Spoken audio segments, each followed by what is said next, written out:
I'm ready to slash and burn. No quarter. I am going to be uncomfortable and all over you from start to finish.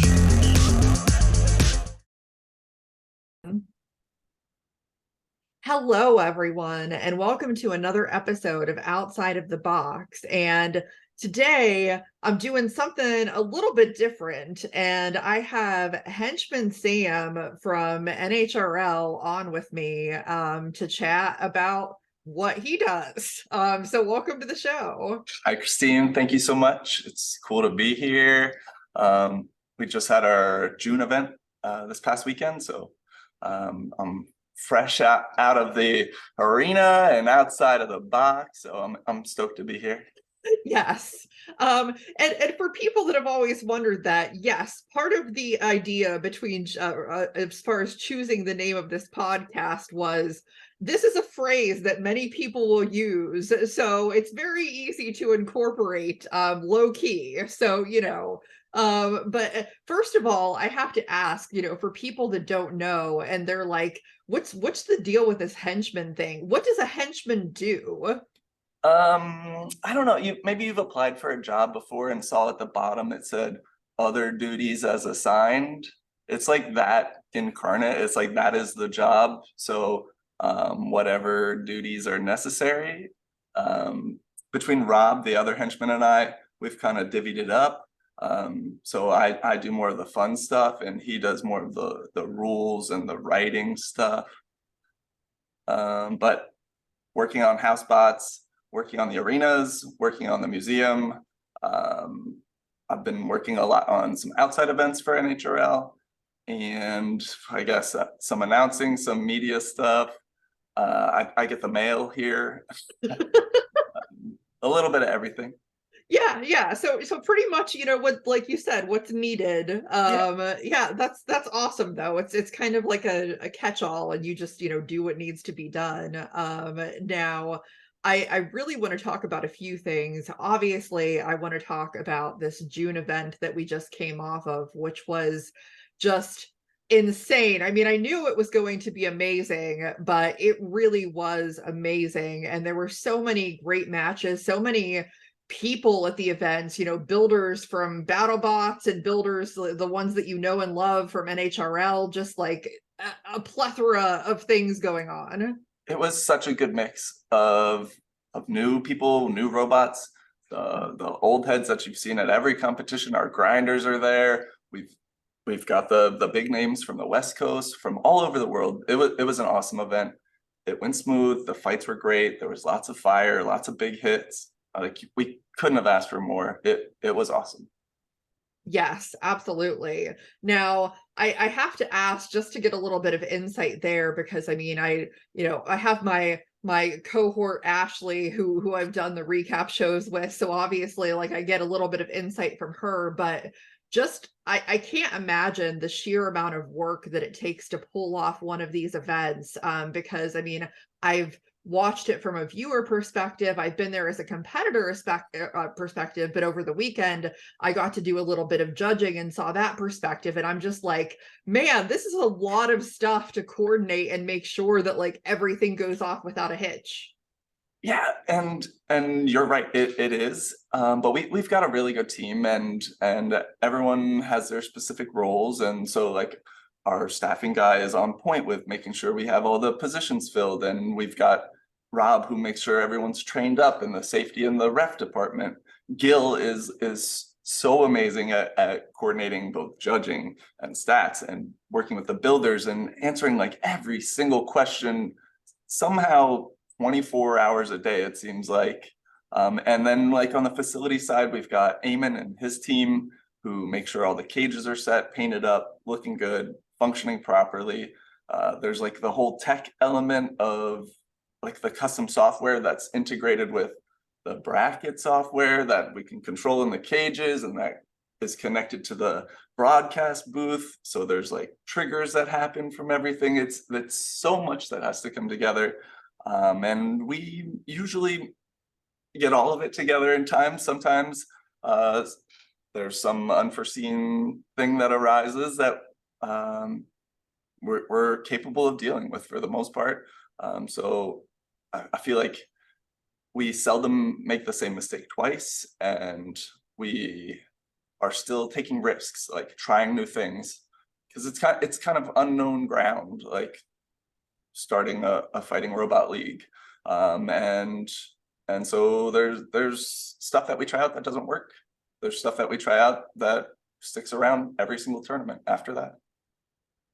Yeah, for sure. And speaking of which, I would imagine that even though we've just finished this big 2-day event, but there's probably already things going on to try and plan for August, which is the next event in less than 2 months. Yeah, absolutely. We're also doing a little thing in July on the West Coast at the Open Source event on the 15th and 16th of July. So me personally, I've transitioned right back into that, doing prep and planning work for that. We're bringing out a bunch of robots, some cages, and we're going to put on a spectacle there. So once that's done, I'm transitioning right back into August. Once August is done, onto September. That it's relentless, but in such a good way. Like, what else would we be doing if not putting on events and hosting the like highest level of tournament in combat robotics? Like, it's our burden and it's our duty, and it's such an incredible opportunity to push the sport and to lift everyone up and create an industry. And it's just it's awesome. It's awesome. Yes. Well, I think it's funny how you talk about that, because a lot of people marvel at how many episodes I'm able to push out. And, I always say, if you love what you're doing and you just like really enjoy it, it doesn't feel like it's a lot of work. It is a lot of work, but it doesn't feel like it, because you were just so happy with that end result. Yeah. And at least for me, like I'm still a builder at heart. I'll go home from a tournament that I was working and just get right into CAD and start integrating some of the cool stuff that I saw into my own designs. So it doesn't feel like work ever, not even when it's just checking the mail. Well, that's great. Definitely another thing that I wanted to ask about, because I've obviously seen, you've made a couple appearances with a lot of the promotion that National Havoc Robot League is pushing out at this point, with the Today Show segment, and then also on the New York Living segment. How great is it to get to be a part of that push to like spread the word and get more people aware of combat robotics? It's so awesome, Christine. This past event, I was giving tours of the facility and a little bit of behind the scenes stuff, and the kids that are coming out, that are stoked on the sport, that want to get involved, that are pushing their parents to help them get involved, like that's what makes it awesome, because that's the future. That means there's longevity to this. That means we've kind of hit the mark. If kids are into it, we definitely hit the mark. I'll like overhear them referring to the Bretts as like almost like cartoon characters with their own personalities. I love seeing like the posters that they're bringing out. So anything I can do to advance the sport, to get it in front of more eyes is great. And I'm lucky to be able to be that person. And I've got some of the background, I think, to make it so I'm the right one to do that, I guess. I learned about fighting robots through accessible means, so the way I can convey that to folks is in a simple manner, not too technical, because I don't necessarily know the deepest tech elements of the robots, but I love it, and I think that comes across. Oh, yes, definitely. Now I'm also curious, as somebody who loves robots, and one thing that I love about NHRL is just the variation in design is immense. You have crazy silly robots, and you have these like killer beasts of robots. And I don't think that you see as much variety at BattleBots, which is understandable because it's such a large scale, and you want to win because there's a little bit more incentive to do that than just something that's super. I don't want to say like inexpensive, but I mean, building a Beetle compared to building a heavyweight, there's a pretty big gap there. Absolutely. What have been some of your like favorite super innovative designs in the past couple of years at NHRL? Because there's just so many. I like the oddball non-spinner robots for sure. And I like it when they try to win with off-meta design. So this past weekend, the Hot Wings was definitely a standout. Never really seen that weapon outside of them, and to see them go like 6-0 at one point during the tournament, really amazing, cool robot. I'm always a fan of hammer robots, but there's not too many at NHRL just yet. Let's see. Spine crawler was one of the cool ones. I like the interesting walking mechanisms that we've seen. So like Pepe Sylvia most recently was an awesome one. I just like I like a lot of old school stuff too, designs that have kind of not been seen in a long time. And anything that uses pneumatics is cool to me. Yeah, and I mean, that's like I said, that's where I think you just find so much of that variety, and people are able to try things out, where it's they're able to experiment a little bit without going all in, and I think that that's great because it really gives people time to refine their design and make sure that the what they end up with is going to meet the goals that they're looking for. Because I think that's another interesting distinction with NHRL is there are a lot of different goals that people come into competing with. Exactly. It's great for the folks that want to be super competitive because we have the highest level of robots, but because our barrier to entry is so low that folks that just want to express themselves through their robots are able to do that. Folks that want to do the meme approach and try and just do something silly, something funny, can do that. And then like if you're brand new and you don't know what you want to do yet, it's great because you can see the diversity of the robots. You can hone in on what you like. You can talk to those builders themselves, see what worked for them, and then take that home, put it in the CAD, bring something cool the next time. For sure. Now one bot in that vein in particular that I was curious to get your opinion on is of course Positively Hysterical, which I mean, I know how I feel about that robot and the reasons why I like it, but I'm just curious to get your thoughts. Like, I don't think I've ever seen any bot, and there's a lot of creative bots out there, that just gets the sheer amount of attention and excitement that Pause does. I mean, how many views on TikTok, like all this stuff, people love that robot. What do you think it is about Pause that people just go nuts for? Well, for me personally, I like the gamma ray-ness to it, like the stomping, old school stomping with the turret platform. That really does it for me. But it just hits different demographics. It's like the net that it casts is so much wider than your metal hardcore. It's just pure damage, pure fighting robot. No fluff, no cruft, no nothing. And with that, I think it becomes a cartoon character. Cartoon characters are easy to connect with for a lot of people.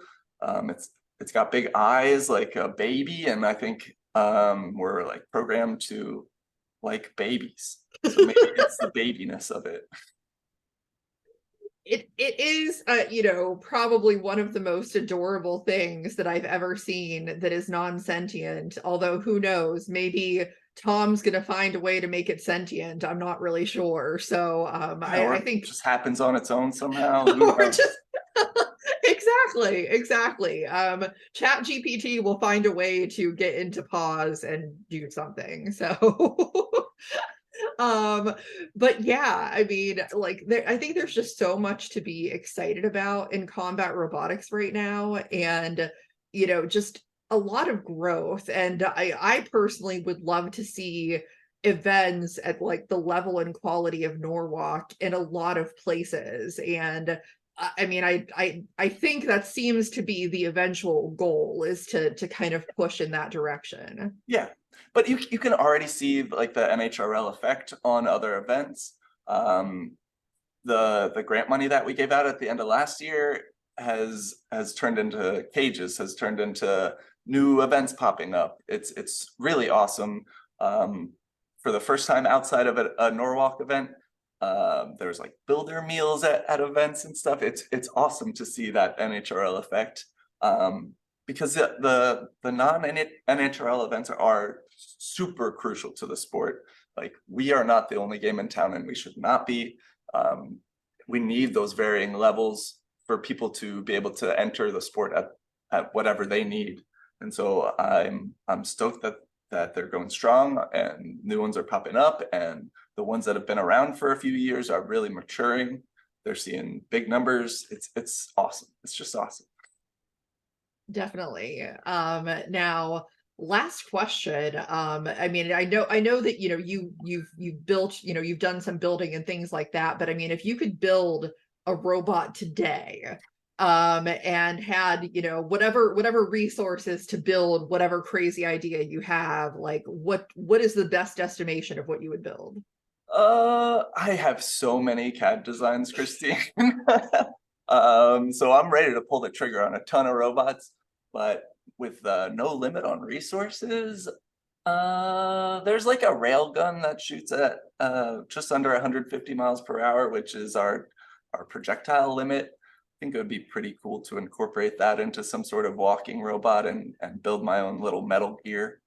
I've got some ant weight designs that I'm definitely going to be bringing to the Hartford Makerspace competition. I love building ant weights at home on my lap. I did like a face spinner at their last one, which I might explore further. But I'm gonna bring back some old school designs that people haven't seen for a couple of decades almost.